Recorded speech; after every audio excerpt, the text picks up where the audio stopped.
अरे रौरा तो पापा है इतना तो ख्याल करे। अरे चंदा माया रे आवो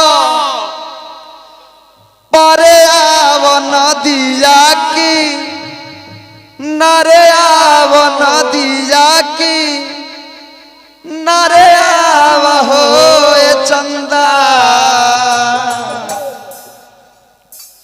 ए चंदा अवनवा के बीचे ललनवा हमरो खेली है नुहो। देखिए चाची की तरफ से बहुत बहुत आशीर्वाद है। कैसे है ये बबुआ के मम्मी है ना।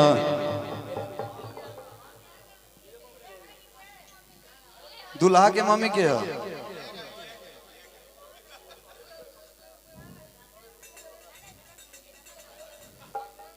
हाँ इधर तो हो ही ना। देखो मम्मी को थोड़ी मम्मी हम ना है। इहो मम्मी को मम्मी बालो चार गो चार जने के हो। कहाँ बड़ा भैया।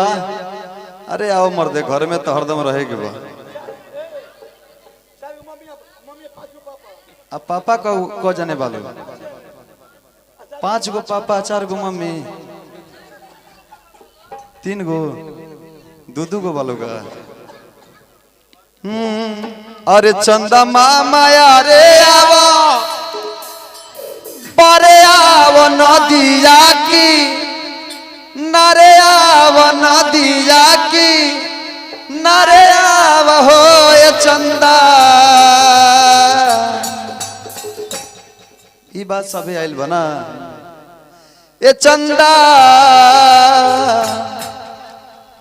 ये चंदा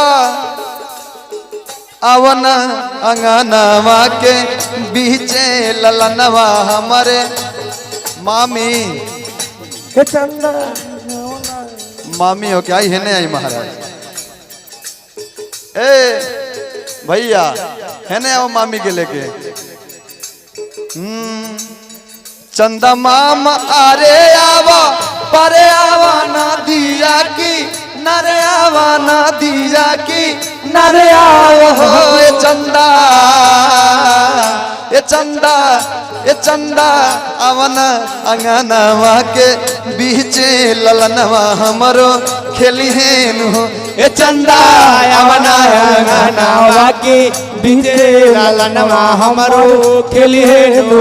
ये चंदा अवन अंगनवा के बीचे ललनवा हमरो खेली है नु। तो चंदा मामा कैसे कहता है कैसे।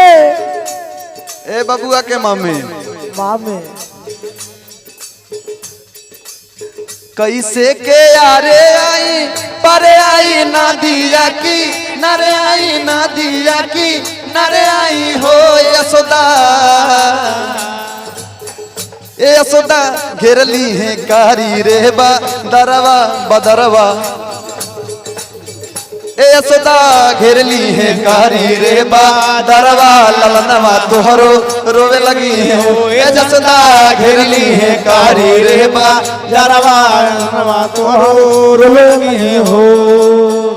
नजर उतरा था नानी है। ये बात सब कोई आइल बा। मामी के हम चाहते हैं ठुमका लग जाए।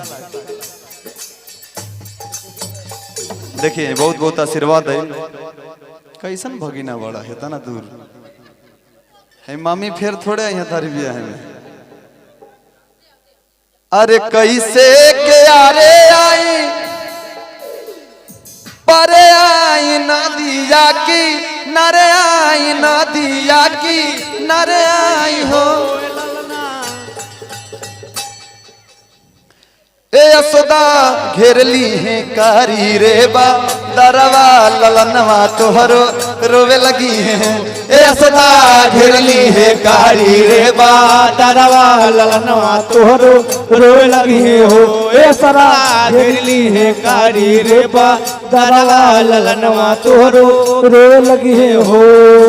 जैसे रोज आवेलु तू टेर सुनी के जैसे रोज आवेलु तू टेर सुनी के अयो रे निंदिया निदर बन से अरे अयो रे निंदिया निदर बन के ए जसोदा घेरली है कारी रे बा दरवा ललनवा तोहरो रोवे लगी है हो ए जसोदा घेरली है कारी रे बा दरवा ललनवा तोहरो रोवे लगी हो।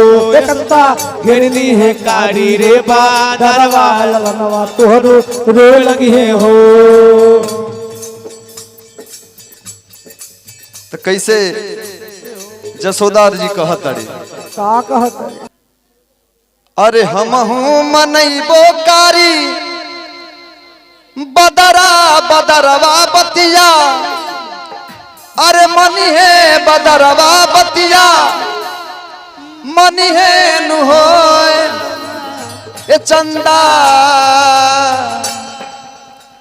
ये चंदा अवन अंगनवा के बीचे ललनवा हमारा खेली है नु ए चंदा अवना अंगनवा के बीचे ललनवा हमरो खेली है नु ए चंदा अवना अंगनवा के बीचे ललनवा हमरो